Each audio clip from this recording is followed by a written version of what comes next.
సమూయేలు మొదటి గ్రంథము 26వ అధ్యాయము.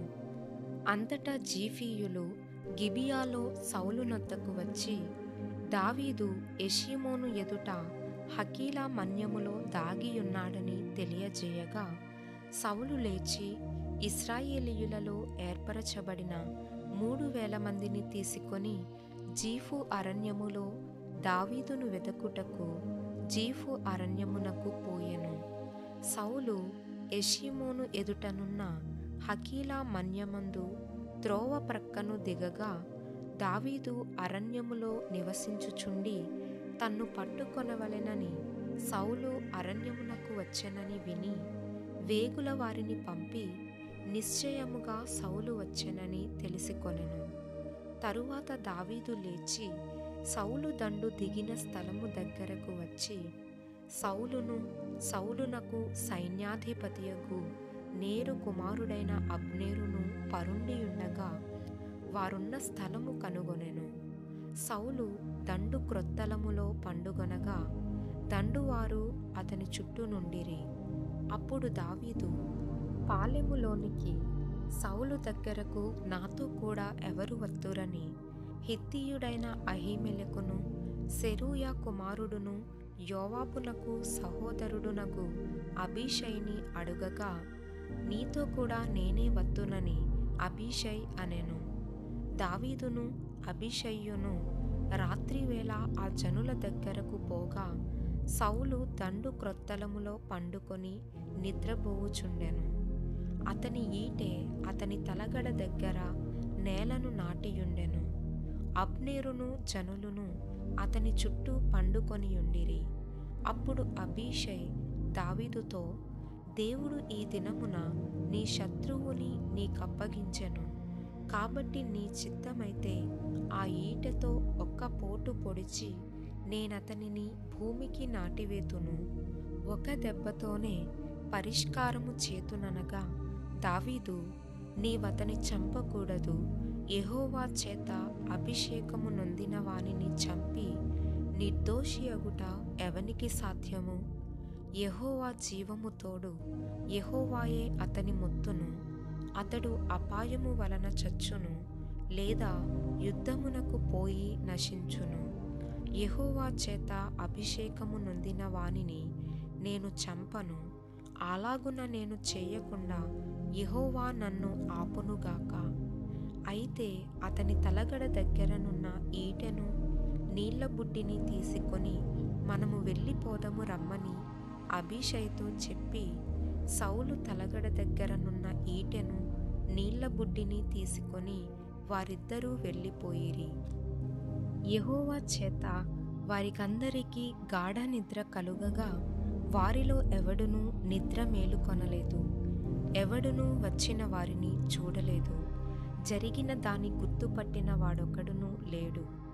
తరువాత దావీదు అవతలకు పోయి దూరముగానున్న కొండ మీద నిలిచి ఉభయుల మధ్యను చాలా ఎడముండగా, జనులును నేరు కుమారుడైన అబ్నేరును వినునట్లు, అబ్నేరు, నీవు మాటలాడవా అని కేక వేయగా, అబ్నేరు కేకలు వేసి, రాజును నిద్రలేపు నీవెవడవని అడిగాను. అందుకు దావీదు, నీవు మగవాడవు కావా? ఇశ్రాయేలీయులలో నీ వంటి వాడెవడు? నీకు యజమానుడగు రాజునకు నీవెందుకు కాపు కాయకపోతివి?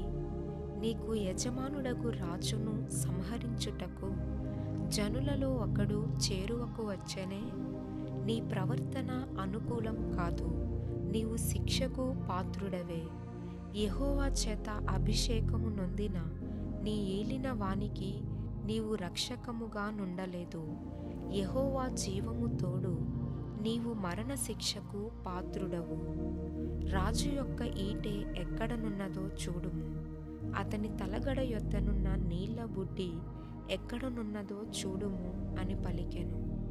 సౌలు దావీదు స్వరము ఎరిగి, దావీదా నాయనా, ఇది నీ స్వరమే గదా అని అనగా, దావీదు ఇట్లనెను, నా ఏలినవాడా, నా రాజా, నా స్వరమే.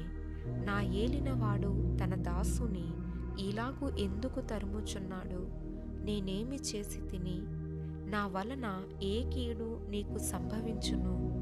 రాజా, నా ఏలినవాడా, నీ దాసుని మాటలు వినుము.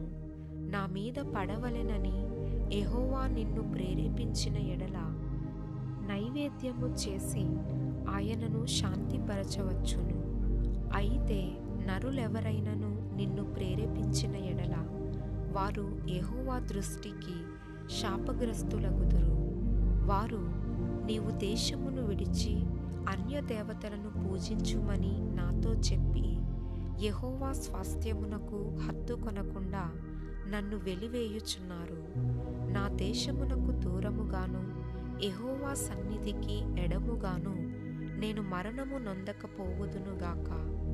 ఒకడు పర్వతముల మీద కౌజుపిట్టను తరిమినట్టు ఇశ్రాయేలు రాజువైన నీవు మిన్నల్లిని వెదకుటకై బయలుదేరి వచ్చితివి.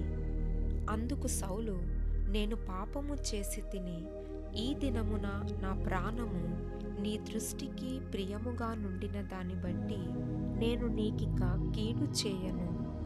దావీదా నాయనా, నా యొద్దకు తిరిగి రమ్ము. వెర్రివాడనై నేను బహు తప్పు చేసి తిననగా దావీదు, రాజా, ఇదిగో నీ ఈటె నా యొద్దనున్నది. పనివారిలోనొకడు వచ్చి దాన్ని తీసుకొనవచ్చును.